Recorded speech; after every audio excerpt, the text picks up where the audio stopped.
Hi friends, welcome to our channel మర్కంటి mastery.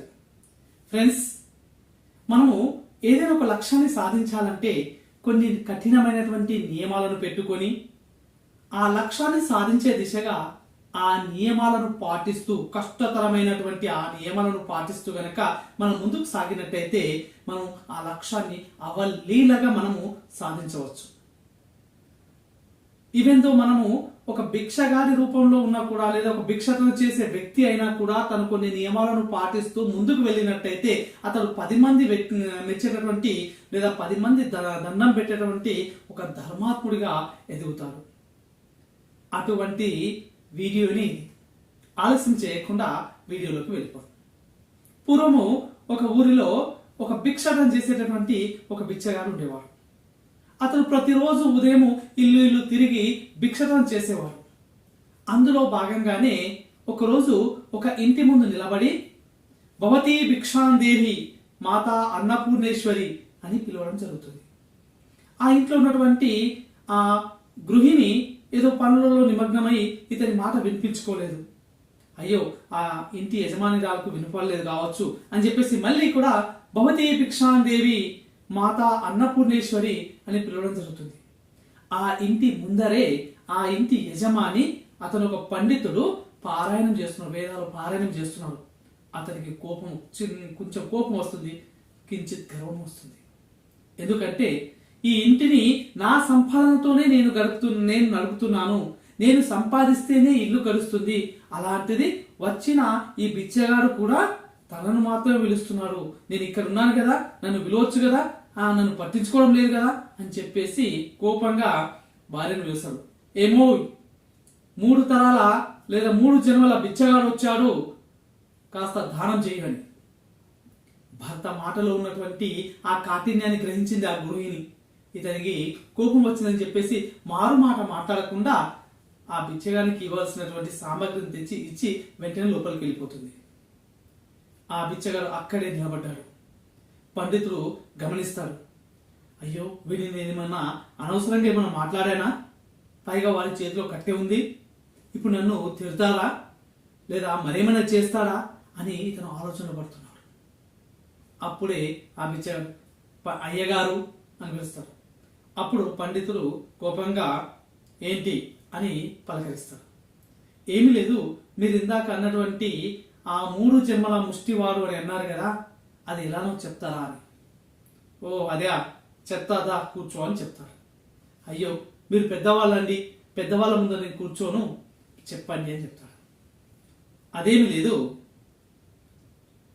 అదత్త దానచ్చ భవేత్ దరిద్ర, దరిద్ర దానస్య కరోతి పాపం, పాప ప్రభావిత్ పునర్దరిద్ర, పునర్దరిద్ర పునరేవ పాప, పునరేవ పాపి అని చెప్తారు. అనగా వెంటనే ఆ ముష్టివారు ఆ బిచ్చగారు ఏమంటారంటే, అయ్యగారు క్షమించాలి, మీరు మాట్లాడిన మాటలే నాకు సరిగా అర్థం కావు, మీరు ఏదైనా శ్లోకాలు చెప్తే నాకేం అర్థమవుతాయి, నాకు అర్థమయ్యేటట్లు చెప్పండి అని చెప్పేసి వినయంగా అడుగుతారు. ఏమీ లేదు, నీవు గత జన్మలో ఎవరికి ఏమి దానం చేయలేవు. దానం చేయలేదు అంటే నీ దగ్గర లేక చేయలేకపోవచ్చు, లేదా ఉండి చేయలేకపోవచ్చు. లేకుండా చేయలేదు అంటే నీవు ముష్టివాడివి లేదా బిచ్చగాడివి.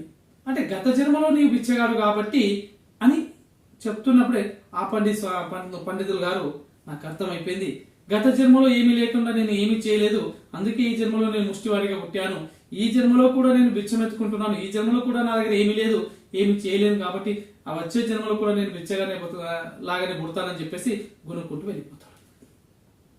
మరునాడు ఉదయం అదే సమయానికి అదే బిచ్చగాడు ఆ పండితుడు ఇంటి ముందర నిలబడి, మరి పండితులు గారు, నేను ఈ విధంగా జన్మలకు ఈ విధంగా ముష్టివాడిగానే బిచ్చగాడిగానే ఉంటూ బిచ్చమెత్తుకునే బతకాలా, దీనికి పరిహారం అంటూ ఏమీ లేదా అని అడుగుతారు. అప్పుడు ఆ పండితులు అతనిలో ఉన్నటువంటి ఆ తెలుసుకునే తత్వము ఏదైతే ఉందో దాన్ని గ్రహించి చెప్తాను రా అంటారు. పిల్లగానే దగ్గర కూర్చోమంటాడు. కూర్చోమనగానే మీరు పెద్దవాళ్ళండి, వేదం తెలిసిన వాళ్ళు, మీ ముందర నేను కూర్చోలేను, ఇలాగే నిలబడతాను, చెప్పండి అని చెప్తారు. పర్వాలేదు, ఎవరికైతే కుతూహలం ఉంటుందో, తెలుసుకోవాలన్న కోరిక ఉంటుందో వాళ్ళకు వేదం చెప్పొచ్చు, వాళ్ళకి గౌరవం ఇవ్వచ్చు, కూర్చోని చెప్పేసి కూర్చోబెట్టుకొని చెప్తారు. ఏంటంటే నీ దగ్గర ఉన్న దానిలో ఎంతో కొంత దానం చేయు, అప్పుడు మాత్రమే నీవు వచ్చే జన్మలో బిచ్చగాడిగా జన్మించవు అని చెప్తారు. అప్పుడు ఆ బిచ్చగాడు అంటాడు, నా దగ్గర ఏముందండి నేను దానం చేయడానికి, నీకు దానం చేయాలనే కోరిక ఉంటే చాలు ఏదైనా దానం చేయొచ్చు అని చెప్తాడు పండితుడు. దానం అంటే ఏంటి అని అడుగుతాడు ముష్టివాడు. మన అవసరాలు పోను మిగిలినది ఇవ్వడం దానం కాదు, మనకు అవసరం ఉన్నా కూడా దానిలో కొంత భాగాన్ని ఇవ్వడమే దానము అని చెప్తాడు. అప్పుడు ఆ బిచ్చగాడు అడుగుతాడు, మరి నేను ఇలా దానం చేయగలను? ఏమీ లేదు, నీకు ఎంత అవసరమో అంత మాత్రమే నీవు భిక్షాటన చేసి అందులో సగాన్ని దానం చేయు, అదే దానం అవుతుందని చెప్తాడు. ఈ మాటలు ఆ బిచ్చగానికి తలకెక్కాయి. నేను వచ్చే జన్మలో నేను బిచ్చగాడిగా పుట్టకూడదు అని నిర్ణయించుకొని ఆ రోజు నుండి అతనికి ఎంత అవసరమో అంత మాత్రమే భిక్షాటన చేస్తున్నాడు. భిక్షాటన చేసుకొని అందులో సగాన్ని దానం చేస్తున్నాడు. అయితే ఇతనికి మొదట ఎంత అవసరమో అనేది ఇతనికి ఒక కొలమానం లేదు.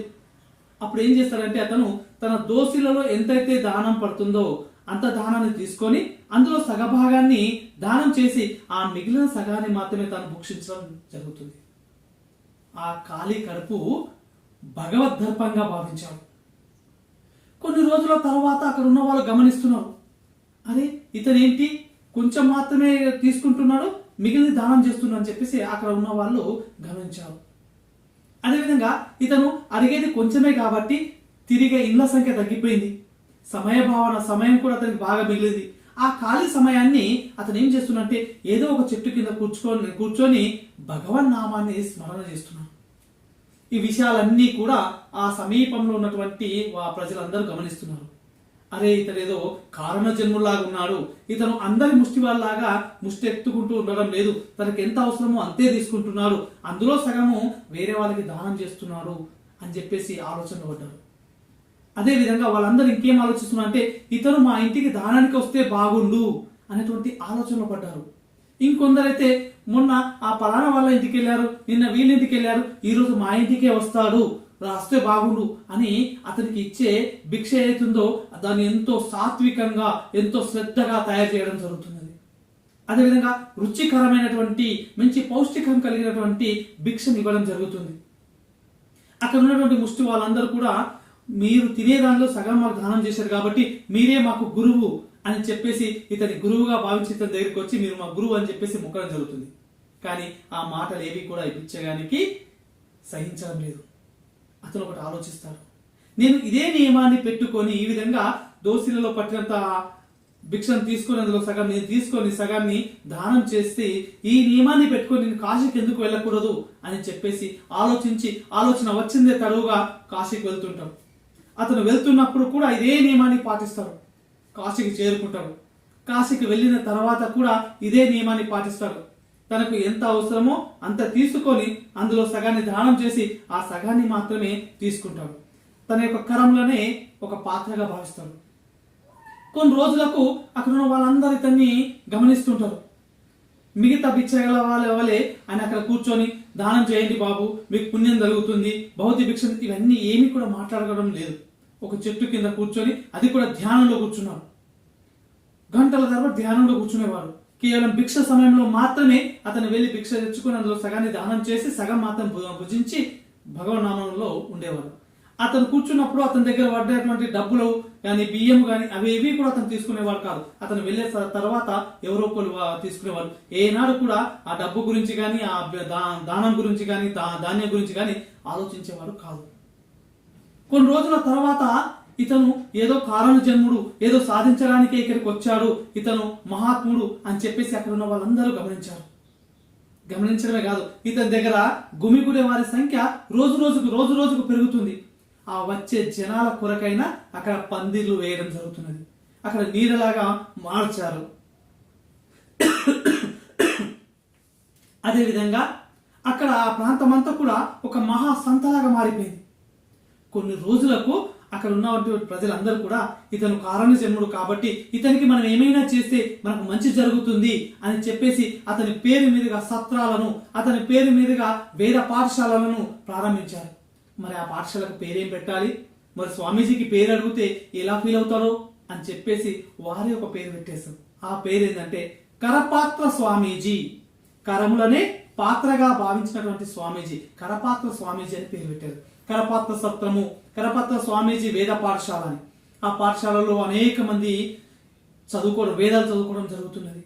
ఆ సత్రంలో ఎక్కడెక్కడి నుండో దూరం దూరం నుండి వచ్చిన వాళ్ళందరూ కూడా ఆ సత్రంలో బస చేయడం జరుగుతుంది, అక్కడ భోజనం చేయడం జరుగుతుంది. ఇలా కొన్ని రోజులు గడిచిన తర్వాత అక్కడి ప్రజలు ఒక మహా వేదికను ఏర్పాటు చేస్తారు. ఆ మహా వేదికకు ఆ వేదిక పైన అధ్యక్షులుగా ఈ కరపాత్ర స్వామీజీని పిలుస్తారు. ఇంత జరుగుతుంది కానీ అతనికి ఆయన పేరే కరపాత్ర స్వామీజీ అని పెట్టారన్న విషయము అతనికి తెలియదు. వేదిక పైన వెళ్తారు, కూర్చుంటారు.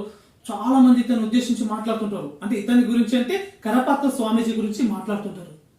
కరపాత్ర స్వామీజీ చాలా మంచివారు, అతను కారణ జన్ముడు, అతన్ని దర్శించుకోవడం వల్ల నా పాపాలు తొలగిపోయాయి, అతన్ని దర్శించడం వల్ల మా ఇంట్లో కష్టాలు తొలగిపోయాయి, అతని చూపు మా పైన పడడం వల్ల నా కొడుకుకు నా కూతురుకు జాబ్ వచ్చింది. ఈ విధంగా రకరకాలుగా చెప్పడం జరుగుతుంది. ఇంకొందరైతే కరపాత్ర స్వామీజీని దర్శించుకుంటే నాకు ఆ శివుని దర్శించుకున్నటువంటి అనుభూతి కలిగిందని చెప్పడం జరుగుతుంది.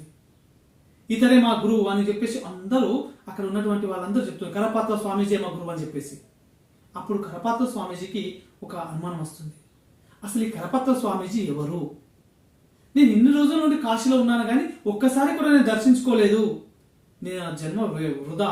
అసలు ఈ కరపాత్ర స్వామీజీ ఎవరో అతన్ని ఒకసారి దర్శించుకోవాలి అనే ఆలోచన అతనికి వస్తుంది. ఇంతలోనే ఆ గుంపుల నుండి ఒకరు లేచి స్వామీజీ మీరు మాట్లాడండి అని చెప్పేసి మైకిస్తారు. ఏదో అప్పటికప్పుడు భగవంతుని యొక్క సృష్టి వల్ల భగవంతుని యొక్క కృప వల్ల అతనికి నోటికి వచ్చిన 4 ముక్కలు చెప్పేసి నాకు భిక్షకు టైం అవుతుంది అని చెప్పేసి అతను వెళ్తుంటాడు. అతన్ని ఎవరు కూడా అడ్డుకోరు. అతను భిక్షతను చేసుకొని అందులో సగాన్ని దానం చేసి సగాన్ని భుజించి చెట్టు కింద కూర్చొని ఆలోచిస్తుంటాడు. అందరి యొక్క గురువు కరపాత్ర స్వామీజీ, మరి నాకు గురువు ఎవరు అని ఆలోచిస్తుంటే అతనికి మొదట ఆ పండితుడు చెప్పినటువంటి మాటలు గుర్తుకొస్తాయి. ఓహో, నా గురువు ఆ పండితులు కదా, ఒకసారి దర్శించుకుంటానని చెప్పేసి మళ్ళీ అక్కడి నుండి తను మొదట భిక్ష తిన్నటువంటి ఆ గ్రామానికి బయలుదేరుతుంటాడు. అతను వస్తున్నటువంటి ప్రతి విలేజ్ లో కూడా ప్రతి ఊర్లో కూడా అతన్ని చూసిన వాళ్ళందరూ కూడా అతనికి స్వాగతం పలుకుతూ అతనికి భోజనాలు ఏర్పాటు చేస్తూ అతను వస్తున్నప్పుడు అనేక దగ్గర మహాసభలు నిర్వహిస్తారు. వాళ్ళకు తోచిన దానాన్ని చేస్తారు. ఆ దానము ఏదైతే వస్తుందో అదంతా కూడా ఊరి పెద్దలకు ఇచ్చేసి దీన్ని ఊరి అభివృద్ధి కోసం వాడండి అని చెప్పేసి వస్తుంటారు. ఈ విధంగా ఆ నోట ఈ నోట ఇతని పేరు మొత్తం మారుమోగుతుంది. చివరికి అతను తన సొంత గ్రామం ఎక్కడైతే తను భిక్షతన కార్యక్రమం మొదలు పెట్టారో అక్కడికి చేరుకుంటాడు. అక్కడికి రాగానే ఆ ఊరు వాళ్ళందరూ కూడా అతని పేరు అంతకు ముందే విని ఉంటారు. కరపాత్ర స్వామీజీ వచ్చారు అని చెప్పేసి ఊరు జనమంతా కూడా గుమిగూడుతారు. అక్కడ కూడా ఒక పెద్ద మహాసభను ఏర్పాటు చేస్తారు. ఆ మహాసభకు ఆ ఊరి పండితుడిని పిలుస్తారు. ఆ ఊరి పండితుడు ఈ కరపత్ర స్వామీజీకి వేద మంత్రాల సాక్షిగా వేదికపైకి తీసుకొచ్చేసి వేదిక పైన ఆశీనులను చేస్తారు. అందరు కూడా కరపత్ర స్వామీజీ గురించి చెప్తుంటారు. కరపత్ర స్వామీజీ మహిమగల స్వామీజీ, ఇతను కారణ జన్ముడు, ఇతను దర్శించుకుంటే పాపాలు పోతాయి అని రకరకాలుగా చెప్తుంటారు. చివరికి అక్కడ సభ అనేది అయిపోయిన తర్వాత కరపత్ర స్వామీజీ లేచి నాకు భిక్షకు టైం అవుతుంది, నేను భిక్ష చేయడానికి వెళ్ళాలి అని చెప్పేసి మాట్లాడతారు. అప్పుడు ఆ పండితుడు మాకు ఆ భాగ్యాన్ని ప్రసాదించండి, మీరు మా ఇంటికే భోజనానికి రండి అని కోరుతారు. సరే అని చెప్పేసి ఆ కరపత్ర స్వామి మరియు మహాపండితులు వాళ్ళ ఇంటికి వెళ్తారు. భిక్షకు ఆ ఇంటి ఇల్లాలు వడ్డిస్తుంది. ఇతను ఏం చేస్తాడంటే ఆ చేతిలోని భిక్షను తీసుకుంటాడు. అప్పటికి ఆ గృహిణికి అనుమానం వస్తుంది, ఇతన్ని ఎవరో ఇంతకు చూశాననేటువంటి అనుమానం వస్తుంది. కానీ ఎలా అడగాలో తెలియదు. ఆ 2 చేతుల్లో భిక్ష తీసుకొని ఒక చేతును ఇలా పట్టుకొని, అమ్మ నేను ఇది ఎవరికైనా దానం చేసుకోవచ్చా అని అడుగుతాడు. అప్పుడు ఆ పండితుడు ఏమడుగుతాడంటే దాన్ని మహాప్రసాదంగా నాకే ఇవ్వండి స్వామి అని అంటాడు. వెంటనే దాన్ని అతనికి ఇస్తాడు. ఆ మిగిలిన దాన్ని ఇతను భుజిస్తుంటాడు. అప్పుడు పండితునికి అడుగుతాడు, పండితులు గారు నేనెవరో మీకు తెలుసా అని. అప్పుడు పండితులు అంటారు, వీరుల గురించి, ఏరుల గురించి, మహాపురుషుల గురించి, కారణ జన్ముల గురించి ఎటువంటి రహస్యాలను అడగరాదని చెప్పేసి శాస్త్రం చెప్తుందండి అని పండితులు చెప్తారు. సరే మీరు అడగకండి నేనే చెప్తాను అని చెప్పేసి, నేను ఒక 3 జన్మల ముష్టివాణ్ణి గుర్తుకొచ్చిందా అండి అని చెప్తాడు. అప్పుడు వెంటనే ఆ మహాసాత్వికురాలు, ఆ గృహిణి అతని కాళ్ళపైన పడి నాకు ప్రతిభిక్ష పెట్టండి, మా భర్త గారు ఏదో పరధ్యానంలో ఉండి అన్నారు కావచ్చు, ఒక పాపపు పని చేశాడు, క్షమించండి అని చెప్పేసి అతని కాళ్ళ మీద పడుతుంది. వెంటనే అతను, అమ్మా ఆ మాటలు మీరు అనొద్దు, అతనే నా గురువు గారు, ఎందుకంటే ఇక్కడ ముష్టి ఎత్తుకుంటున్నటువంటి నాకు, భిక్షతన చేసేటువంటి నాకు జ్ఞానోదయాన్ని కలిగించినటువంటి మహాజ్ఞాని అతను నా గురువు అంటారు.